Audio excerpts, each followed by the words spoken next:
is in us, is inbuilt. So far that you can have a friend, so far that you can know how to iron your clothes, so far you can, have commune with people. It shows indeed that you have that leadership trait in you. Because it takes a lot to be a friend to someone, or for someone to be your friend. Now, to just send the ground running, to send the ground rolling, I want to ask some questions. Africa is not in short supply of leaders at all. Africa is not short of natural endowments, be it diamond, crude oil, cobalt, mention it. African is blessed in every area, in terms of strength, in terms of youth, in terms of intellectual, we are blessed. But in as much as we don't have hurricanes, in as much as we don't have all those natural disasters, but we have our own leadership disaster. Because we've not been able to identify that every one of us has this leadership skill in us. And before I move on, I just want to thank all my guys from Uganda. Uganda is my second home. I have a lot of presence there, so may God bless every one of us and the rest of us who are from other African countries. So now, this world that we are living operates in three levels. And I'm just using this one to whet the appetite so that as we are moving, we understand. One, the first one is the world where people are working so hard to spend so much money to lose weight. The second world that we are living is a world whereby people have, just a little to eat. They just eat and live. And the last one is a world whereby this set of people don't even know when the next meal will come. And when I look at the third one, it seems to be Africa. This seems to be Africa.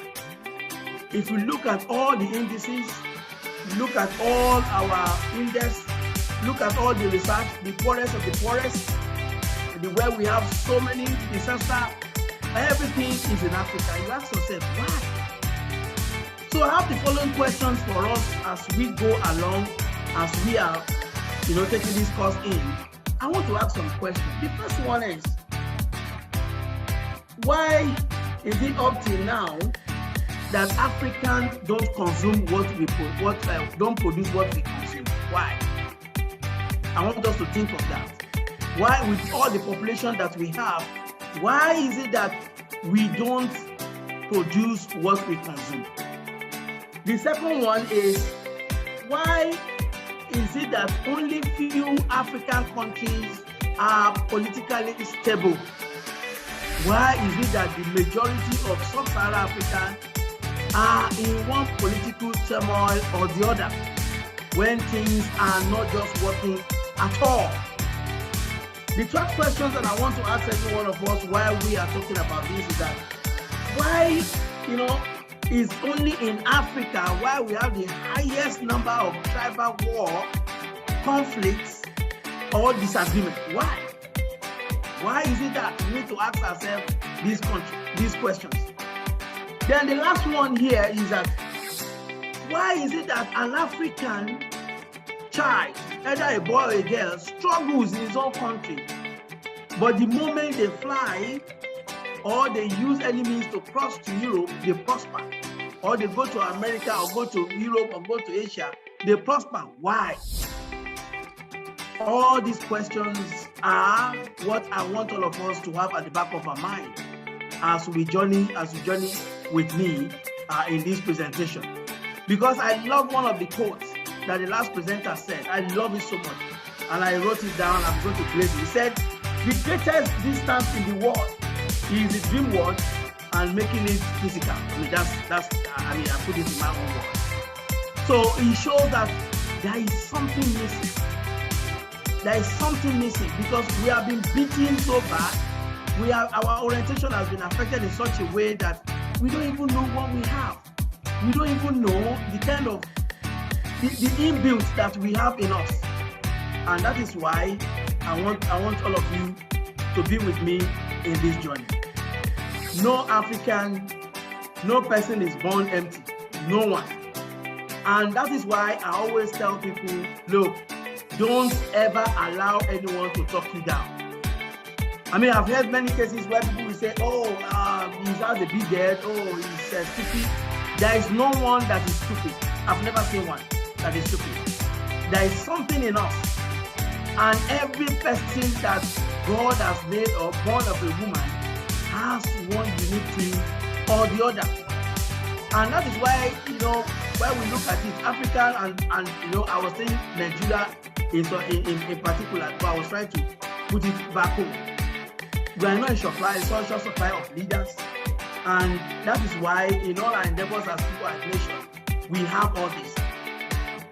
But that is why but our environment, our culture, our religion has a way to play. So now, what I'm not trying to say here is that no nation prospers without a good leader to establish and build institutions.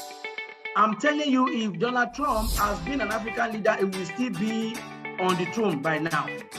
If Donald Trump has been an African leader, he will still be there. But because America has an institution, very strong institution, they are able to say, you know what, enough of you, we don't want that. And they're able to remove him, Twitter remove, all those ones remove, and they're able to cage him. But I'm telling you, if that man has been in Africa, he will still be there today. So a lot of African nations have suffered this setback because of no good leader. And and like I always said, like my country, Nigeria, and the rest of African countries, I've been to Rwanda, I've been to Kenya, I've been to Uganda, I've been to South Africa, I've been to Ghana, I've been to when I look at African countries, we don't have business with poverty at all. We don't have business with poverty. We don't have business with lack. We don't have business with poor health sector. We don't have business with poor educational sector because we, Africans, are the cradle of knowledge. We started the knowledge. If you go to Timbuktu in Mali, they started this university way back 14th century. When the Aristotle and all those people, they are still trying. They came here